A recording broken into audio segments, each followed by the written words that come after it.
Hello everyone, welcome to IQ world.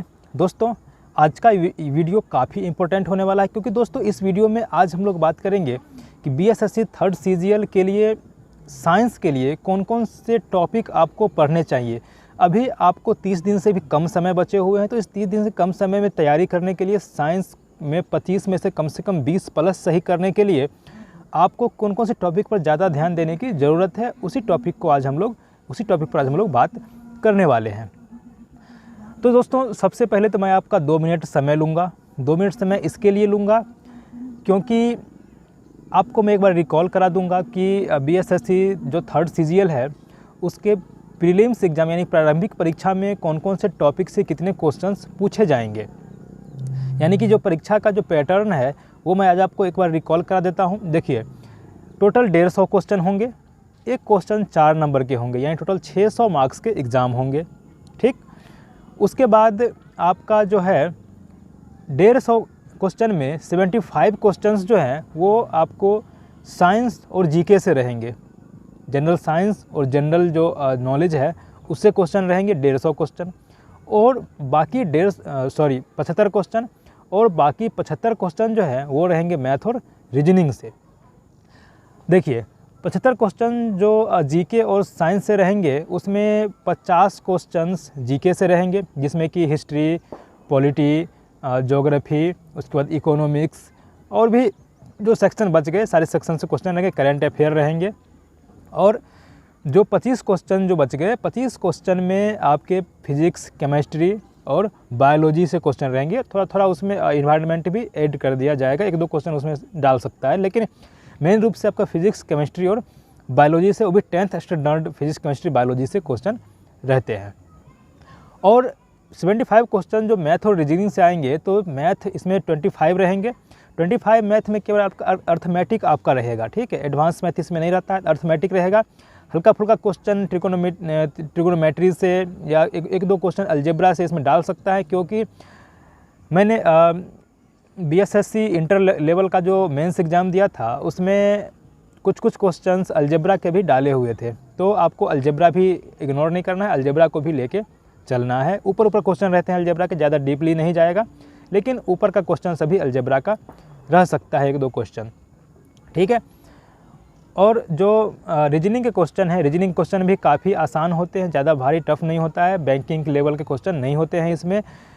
आप previous year question देखिएगा तो आपको अनुमान लग जाएगा कि कितने ज़्यादा लेवल के या कितने कम लेवल के क्वेश्चन इसमें डाले जाते हैं। मेरे अनुमान से तो जहाँ तक मैंने देखा है तो क्वेश्चन काफ़ी लो लेवल के पूछे जाते हैं। BSSC CGL हो या इंटर स्तरीय हो, दोनों में काफ़ी लो लेवल के रीजनिंग और मैथ भी पूछे जाते हैं।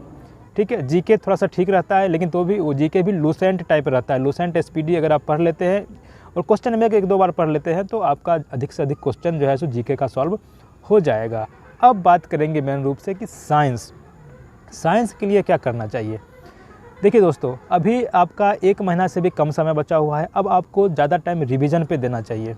रिवीजन जितना कर लेंगे उतना ज़्यादा साइंस का क्वेश्चन सॉल्व होगा। दोस्तों, साइंस का क्वेश्चन आपको रट्टा मार के कम सॉल्व होता है। अगर कॉन्सेप्ट आपका क्लियर है तो साइंस क्वेश्चन को बिना रट्टा मारे भी सॉल्व कर सकते हैं, लेकिन अगर कॉन्सेप्ट क्लियर नहीं है तो आपको रट करके ही सॉल्व करना होता है।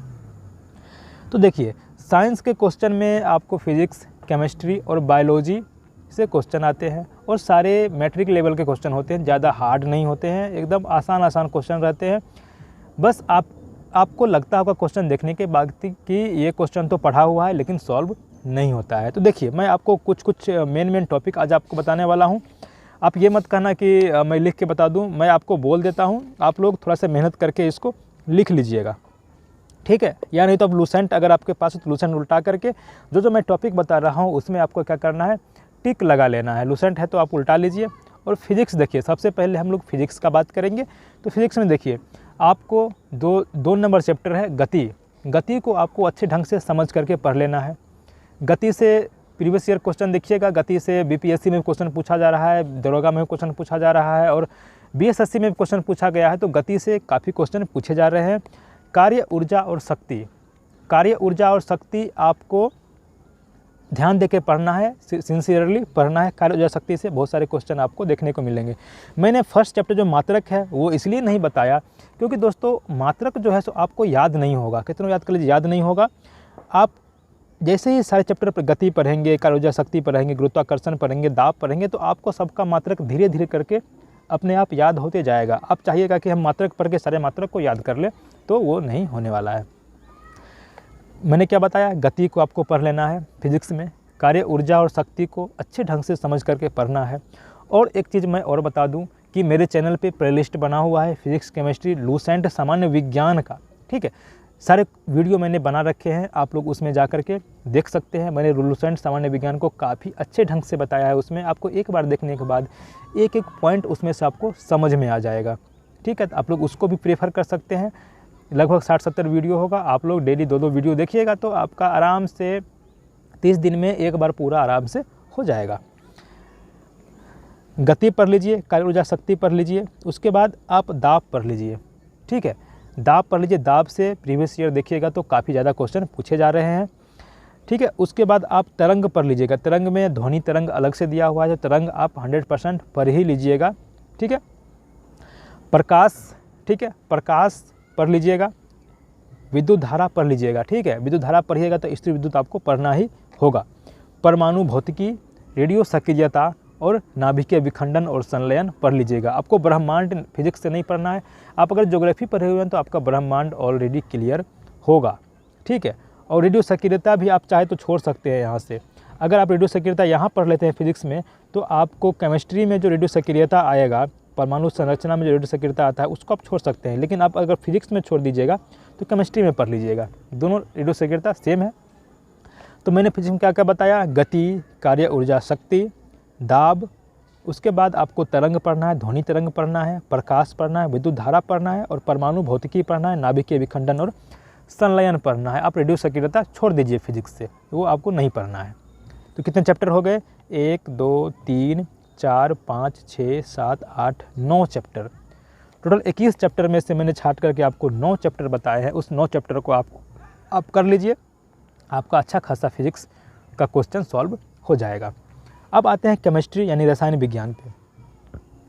रसायन विज्ञान में आपको कौन सा चैप्टर पढ़ने हैं, देखिए आपको परमाणु संरचना जो है वो आपको पढ़ लेना है। इसी में आपको रेडियो सक्रियता भी मिल जाएगा। उसके बाद आपको तत्वों का आवर्ती वर्गीकरण पढ़ लीजिए, जो प्रेडिक्ट टेबल है। प्रेडिक्ट टेबल से काफ़ी क्वेश्चन पूछे जाते हैं, उसी टेबल से आपके 4-5 क्वेश्चन मिल जाते हैं प्रेडिक्ट टेबल से ही। तो प्रेडिक्ट टेबल को आप लोग आराम से अच्छे ढंग से समझ करके पढ़ लीजिए। आपको अगर समझ में नहीं आता है तो आप यूट्यूब चैनल पे देखिए, हमारे यूट्यूब चैनल पर आपको मिल जाएगा टोटल चीज़, आप आसानी से उसको समझ सकते हैं। मैंने खास करके लूसेंट का सामान्य विज्ञान है उसी को पढ़ाया है, लाइन बाय लाइन पढ़ाया है, तो आपको मिल जाएगा। उसके बाद आपको ऑक्सीकरण अपकरण पढ़ना है, ऑक्सीकरण संख्या पूछ दिया जाता है कभी कभी, ठीक है। उसके बाद आप कार्बनिक यौगिक पढ़ लीजिए, कार्बनिक यौगिक, ठीक है। उसके बाद आप पढ़ लीजिए इसमें से उसके बाद आप पढ़ लीजिए उसमें से एक विलयन पढ़ लीजिए, ठीक। तो कितने चैप्टर हो गए, परमाणु संरचना, तत्वों का आवर्ती वर्गीकरण, आप टिक मारते जाइएगा, ऑक्सीकरण एवं अपकरण, विलयन, कार्बनिक यौगिक, ठीक है। कितना हो गया, 1 2 3 4 5 चैप्टर। केमिस्ट्री में आपको कुल मिलाकर के 5 चैप्टर को अच्छे ढंग से पढ़ लेना है। उसके बाद जीव विज्ञान में देखिए, जीव विज्ञान में आपको कोशिका विज्ञान पढ़ना है।